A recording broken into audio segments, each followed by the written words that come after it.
Hello and welcome to another intriguing episode of A Mother's Burden, Raising Multicultural Children in the United States. It's a new year. Yes, Happy New Year. How was your holiday? How was the Christmas celebration? And how was the New Year? I hope you guys had a very beautiful Christmas and New Year celebration. I did. Mine was very restful and very, very, very interesting. And I'm so grateful to God for Christmas and for New Year. It was a time of refreshing for me. And just put down the Christmas tree today. My daughter insisted she has to remove the star on a 7.5-foot tree. So we just put it down today. And that to me means, okay, it's time for serious business. So I remember that Pyro last discussion where I talked about how as parents we blur boundaries with our children. I did ask us to do some homeworks with our children, like, ask a few questions about who they think we are, why did God make us who we are, why did God make us their mother or their parents and not someone else. Well, I finished my research. My daughter did answer some of the questions. Of course, my little boy can't talk yet. All he does is just mimic his sister. And in a few minutes, I will be, reading her responses out to you. I'm taking it bit by bit with her. And just so, we brush over and conclude this issue or semi-conclude this issue on boundaries. I want us to understand something, that the opposite of creating healthy boundaries are the way we blow boundaries. So the opposite of creating healthy boundaries are how I blow boundaries with my children. So I'm just going to reiterate it again. I remember I have mentioned it earlier on in the program, but just, to refresh our memory. I said we as parents have to define boundaries.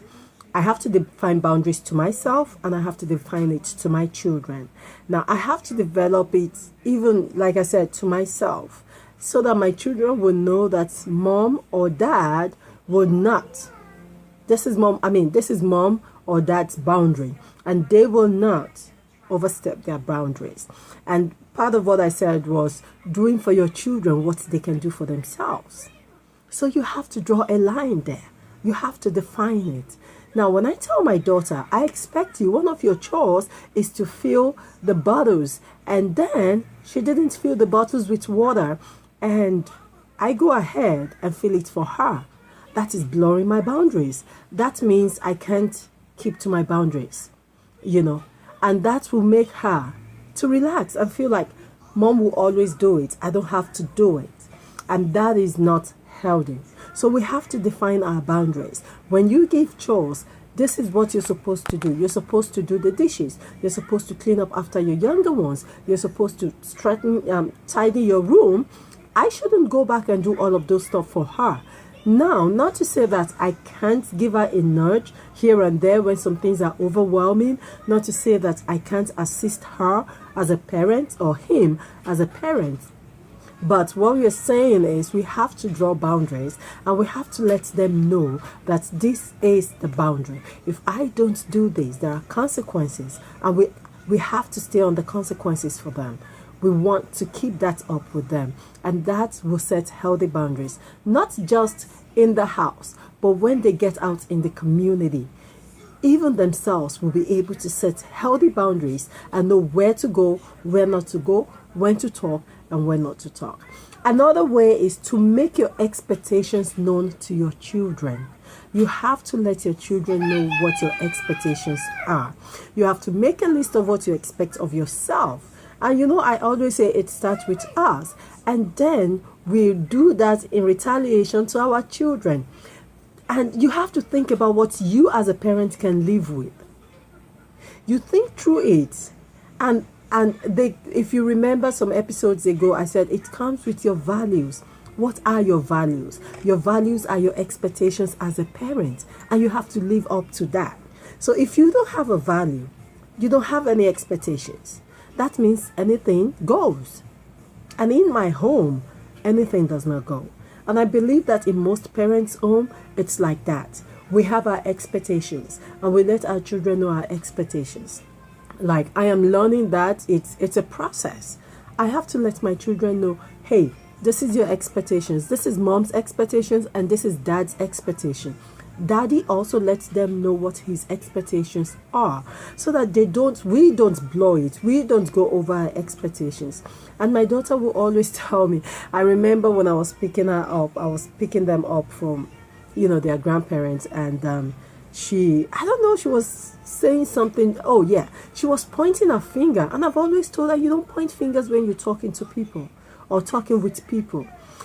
When you point fingers, it's rude. You have to let your children know, I do not expect you to point fingers when you're talking to people, especially adults, even your age mate, because that is rude and that is very disrespectful. So she knows that expectations and she knows not to do that. And whenever she does that, she consciously say, oh mom, I'm sorry. And sometimes I don't even know. I ask her for what. She said, oh, I was pointing my finger when I was talking, with someone. So we have to let them know that's just an example of one of the expectations, And one of the expectations is that you have to be respectful when you're greeting elders. You have to use words like thank you, please, excuse me, and words that they're very common, but they go a long, long way.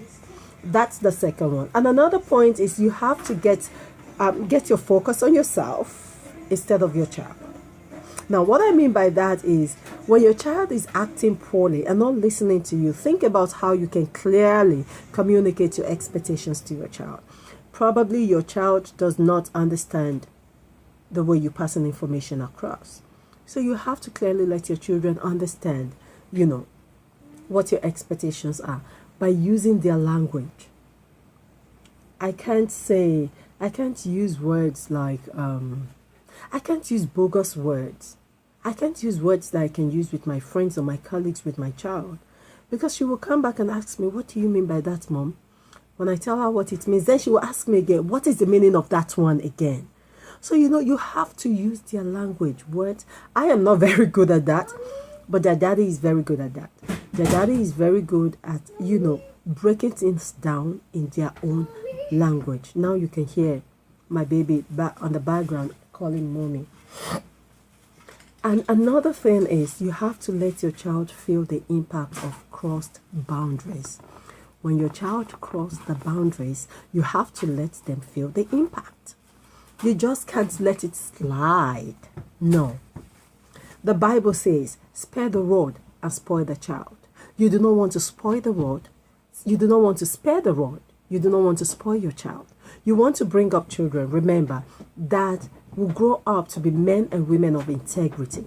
That will grow up to be men and women that will represent our country accordingly and as expected. You want to bring up a child that will not be a nuisance to the community. You want to bring up a child that is empowered from the house even onto the community. And most often, like I said, it's work in progress. It's not automatic.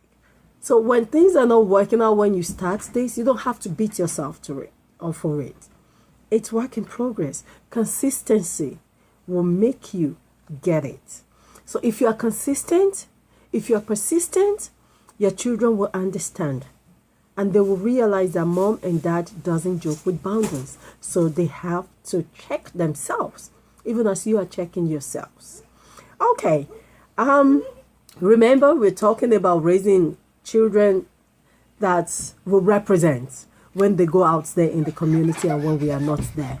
And now I will be answering the questions. Like I was really writing it down. I was writing it down. Really, he's trying to sit on his daddy high chair. Can you imagine that? Can you believe that? Can you believe what my son is trying to do? Okay, it might be a little blurry here, but I'm trying to help my little man get on the chair so that he can continue watching his movie. I'm guessing he really likes Chuck. So he will continue watching his movie. sitting on his daddy's high chair. I'm sorry, it's quite dark there. There isn't much lightning there. So, the first question I asked my child was, why did God make mothers? And guess what she said? She said, oh, that's easy, to take care of us, to have hugs and kisses, and to tell us I love you.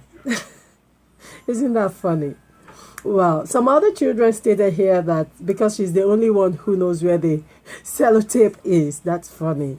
And some said mostly to clean the house, and some others said to help us out of there when we were getting born. You'll be surprised what these children can say. The second question I asked her was, how did God make mothers? And you know what she said? She said, oh, mommy, that is really, really easy. God puts dirt all over our body and wind to make our body. And voila, mom was made. And she was made to, make up, to look beautiful, just so she can have me. That's interesting. Just so I can have her. That is interesting. Well, other children stated here that he used dirt just like, for the rest of us. And some others said magic plus superpowers and a lot of steaming. A lot of steering. That's interesting. Others say God made my mom just the same like he made me. He just used bigger parts. You'll be surprised the way our children interpret things and the way they perceive things. Another question is, why did God give you your mother and not some other mom? And guess what my child said? She said because she prayed and God don't want her to be lonely, and God gave her me and my brother. That is so lovely. And really, yes, most of the time we parents ask God for our children. I don't know about you, but I prayed, yes. Not that I was, not for anything, but just to have the best child or the best children. That was why I prayed to God. And really God answered my prayer. But because without them in my life or in our life, I don't know how it's gonna be. I probably won't be here doing this today. But with them in my life, they give me a reason to, they are part of the reason why I'm able to wake up every morning and go on, and do the things I love to do. And that's a very interesting question. And I just told her, thank you for that. Because really, if she wasn't in my life, it would be a lonely place. And she did mention that. She said so that she won't be lonely. So God gave her me, And some other people say we are related. Some said God knew she likes me a lot more than other people's mom like me. And I remember one of my friends stated that our children said God gave them a mom that can pray them to God. And somebody said God gave them a mom that, I think she said the other child said God gave them a mom that can be mean so that they can do the right thing. Children are funny. And I will be taking this one, and this will be the last I will be taking for today. Next week, or in 2 weeks' time, I will complete it. I might put out the question out there so that, my viewers would have the opportunity to ask their children. It's fun. It's funny when your children are telling you these things and how, they perceive it. And the last one is, what kind of a little girl was your mom? And now, this is very funny because I told my daughter when I was a child, when I was little, and I was in elementary school, every time my mom buys me a school shoe that I don't like, I cut it off. I break the shoe. I break it on purpose, I cut it on purpose. And so I think we were talking about it some long time ago, and she asked me, and I said when I was a child, that was what I used to do. And so when I asked her, what kind of a little girl was your mom? And she said, oh, the kind that was always cutting her shoes when she doesn't like it. Yeah, it's so funny because I thought she wouldn't remember that, but she did remember it, Well, like I said, on this note, I will be ending here. And next week, I will continue with who's the boss of the house and what's the difference between me and dad And what do I do in my spare time, and what will it take to make me perfect? And the last one is, if she or he could change one thing about me, what would it be? Those are the questions I will be reading through the next time we meet on Intriguing. But before then, please enjoy it. It's a new year. Let's have fun with our children. Let's create time for them, because a child that you do not build will sell the house you built. It's a proverb in my local dialect. I try to literally tell you what it meant. And what it means is, when you chase over all of these things, you chase over money, you want to live in a big house, you want to drive the latest car, you want to wear the latest clothes, you want to look good, and then you are not taking care of these children. These children will turn around to sell, to do whatever they like with your inheritance, because you didn't teach them to care for your inheritance. Remember, there is time for everything. There was a time you were single, there is now the time you are married, there was a time you were without children. At this time you have children, so this is the time for you to care for your children. Care for yourself while you're caring for your children. Take care of your health, take care of your home, take care of your relationship with your spouse, your husband or your wife.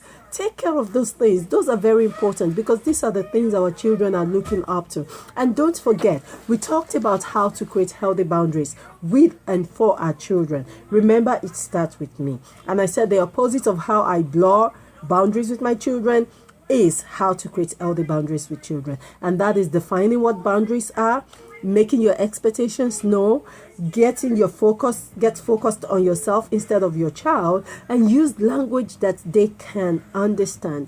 Not language that they don't understand, but language they can understand. And let your child feel the impact of cross boundaries. When your child cross boundaries, let them feel the impact of the cross boundaries. And look, if it's not working out as expected the first few times you try it, you don't have to quit. You don't have to beat yourself. Keep trying. Be consistent and persistent. Until I see you same time next week, enjoy yourself and stay blessed. Bye.